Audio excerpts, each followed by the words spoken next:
home in South Africa, Johannesburg, South Africa. We have X-Man and Lawrence. How long have y'all been together, and how did y'all meet?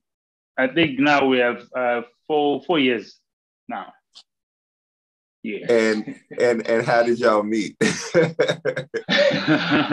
met at this. It's a gay club, so it was one of those Good Friday celebration. So you had to go out, so that's where we bump into each other. But then after, when the club is closing, that's where he called me on the side and we exchanged numbers, because I was with my friend, was with his friend, so we're all in a rush to go home. We're tired. So the rest, because it's history, we have to talk over the phone.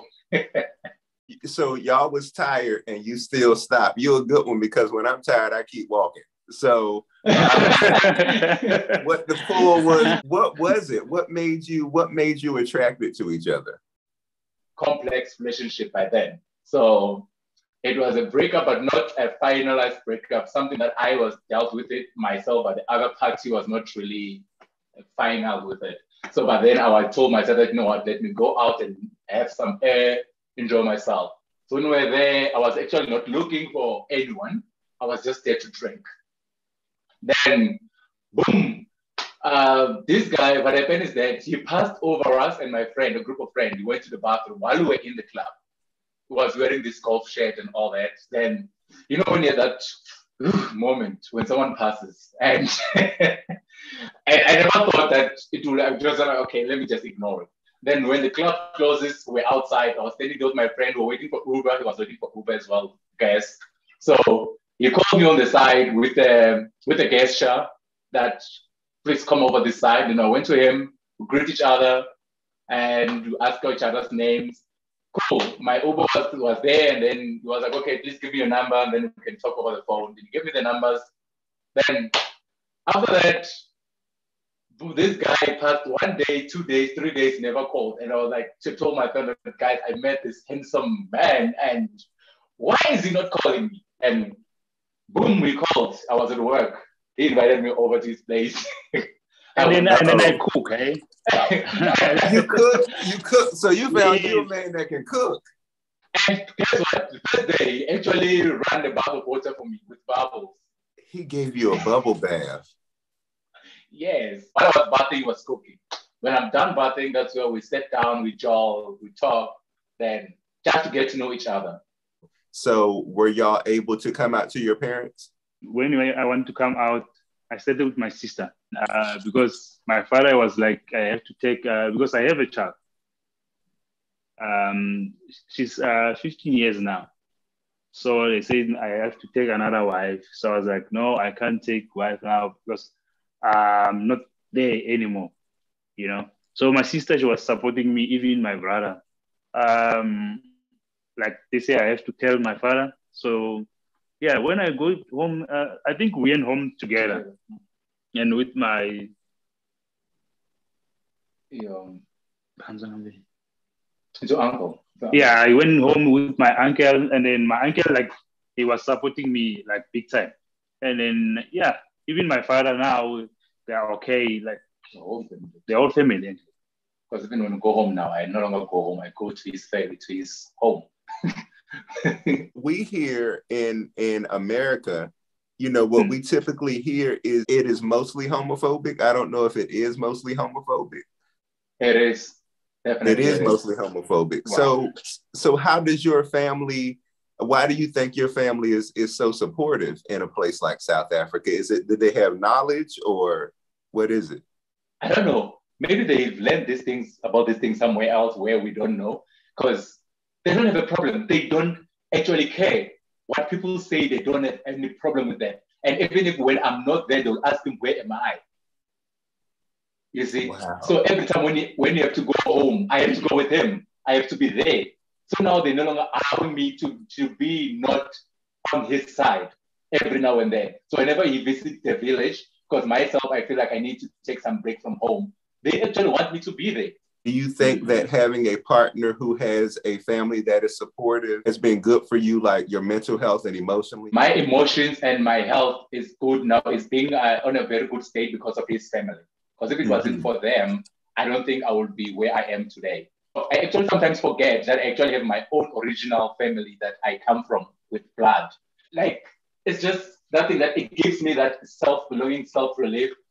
And on the other side, whereby my family that is being homophobic, not because now some of them are coming right along. Even my mom, although now she's being pretentious because there's some other actions that I'm being picking up with her. She do calls at sometimes, but there are those energies that I'm picking up from her, but which I'm not gonna entertain. And that's why I just chose myself like I'm not gonna entertain this negative energy right now because it's gonna mess up with my space. So what I do is that when I go home, we go there and greet them. And they see him, even my grandmother and everyone, they like greet him, because some people can give you that fake smile. But then you need to feel, you can feel that energy, that this is not the kind of energy that you want.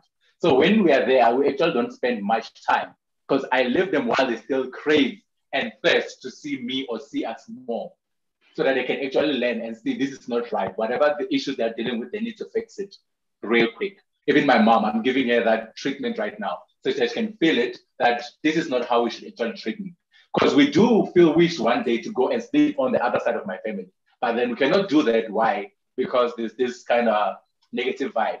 Because you don't know what's going to happen when we're there. As two Black men in South Africa, where do you find the courage to be who you are unapologetically? Or do you have to hide sometimes? Yeah, I think sometimes we, like people, like when we pass, they are like you can see like they're talking about us, where like, hey, these two, they are gay, blah, blah, blah. But we don't care. We just live our life. Yeah, what matters the most that we don't take this thing into consideration. Wherever we go, because actually, if you have seen most of our posts, we actually, everywhere we go, we wear matching outfits. So that's where people get to see that, okay, what's actually happening here? So some people that I have humanity, they will ask, are you guys twins? We're like, no. Oh, so you guys are a couple? Yes. Then that's actually, I feel like that's well enough for people that actually want to know what's actually happening. Like, okay, wow, you guys are so handsome, you guys are so good. Those kind of, but there are those that people will be like mocking you on the side, making fun of us. And we never pay attention, even when we're walking on the street, because we walk with those matching outfits. People will be told we can pass a group of guys. After that, you'll hear this laugh. That laugh that can actually hit you inside of you. That you'll be like, oh, wow. You feel like, but then just because now we have grown and we have dealt with our emotions, we don't care. They can laugh, and once they laugh, we don't even give them attention that we actually mind what they are saying. If we are playing, we continue playing with ourselves until we reach our destination. We don't care. We kiss. Kiss in public too? Yes. Y'all my kind of guys. I like that. Yeah, so we do kiss. And even in the malls we kiss. Even when you visit me at my workplace, the only thing that we do if we arrive, I don't care who's there, whether my boss is there, whatever, we kiss. This is how it is and it's existing. This is not scripted. We're not living this in a Hollywood phase. This is how it is. And that's so good. And I am very grateful for you two having the courage to do that. So let's swing back right quick and talk about you two. Relationships take work. I can tell that y'all are also best friends. A lot of work. It takes a lot of work. What is the biggest challenge that you two have had to face and overcome together as a couple? On my side, it was friends. Because with gay people, we used to that thing that when you're gay, you just have to live your life like there's no tomorrow. Like some other gays, I don't believe in building with someone else. We're believing in like whoring. Whore is their thing, that kind of stuff. So when I met him, I actually never considered or thought of me being here today with him. Even that day when I visited him, even when I took that bath, when he ran me that bubble bath, it was like, oh my God, it's going to go down and I'm done with this because that's what I wanted. And it changed the way of thinking, the way I say things. And we're always fighting because we will plan things together and I'll choose friends over him. So that was the problem. Sometimes that's one of the challenges that we had, that we're actually having problems with friends. You can choose friends over your partner. That's not good. So whatever you do with your partner, your first priority should be your partner. That's why we actually sat down together and discussed it, that, what, if you want this to work, let's do this thing. It's either you put me or your friends. So it's either go to your friends or you go to me. Just don't choose the two, just choose one. To actually do things together is what keeps us stronger. Wherever we go, we are there. And communication. People feel like when you communicate with your partner, you're reporting. And it's not like that. So Those are the other things: communication, friends, and doing things together. Wherever you go together. Like, do it, like, and also be transparent. Be transparent with each other. We are very transparent. So it sounds like the two really important ones is communication with each other, right? And keeping them hussies away from your man. Tell the hussies to stay away. Okay, so last question.